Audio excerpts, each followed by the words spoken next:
ശബരിമലയിലെ മോഷണവും 9 വയസ്സുകാരിയുടെ കൈ നഷ്ടമായ ചികിത്സാ പിഴവും കേരളത്തെ നടുക്കുന്നു. നമസ്കാരം, കേരള ഡെയിലി ന്യൂസിലേക്ക് സ്വാഗതം. അനധികൃത സ്വത്ത് കേസിൽ കെ ബാബു എംഎൽഎ കോടതിയിലേക്ക്. തൃപ്പൂണിത്തുറ പിടിക്കാൻ ബിജെപിയും സ്ഥാനാർത്ഥികൾക്കായി കനകോലു സർവേയും സജീവമാണ്.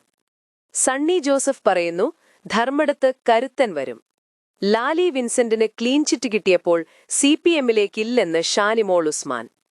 ഐഷ പോട്ടിയുടെ വിമർശനം, ജോസ് കെ മാണിയുടെയും ആർജെഡിയുടെയും നിലപാട്, പാലക്കാട്ടെ പോരാട്ടം, രാഹുൽ മാങ്കൂട്ടത്തിൽ എന്നിവ രാഷ്ട്രീയ ചൂടേറ്റുന്നു. പച്ചക്കറിക്കും അരിക്കും വില കുതിക്കുന്നു. റോഡ് തകർന്ന് രോഗി മരിക്കുന്നു.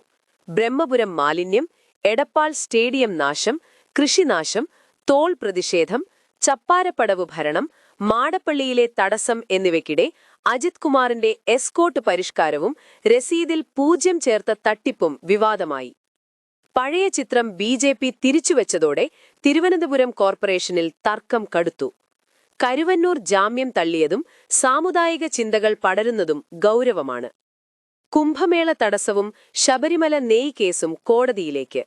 ഇതിനിടെ അധ്യാപക തസ്തികകൾ, കിഫ്ബി ആധുനികീകരണം, സുരേഷ് ഗോപിക്ക് സ്വീകരണം, കോടിയേരിക്കും മാണിക്കും സ്മാരകങ്ങൾ എന്നിവയും വാർത്തയിൽ. കാസർകോട്ടെ കളമെഴുത്തുപാട്ടും വയനാട് മുണ്ടക്കൈ വിവാദവും ചർച്ചയാകുന്നു. ഈ ന്യൂസുകളിൽ നിങ്ങൾക്കെന്ത് തോന്നി? കമന്റ് ചെയ്യൂ. ശുഭദിനം.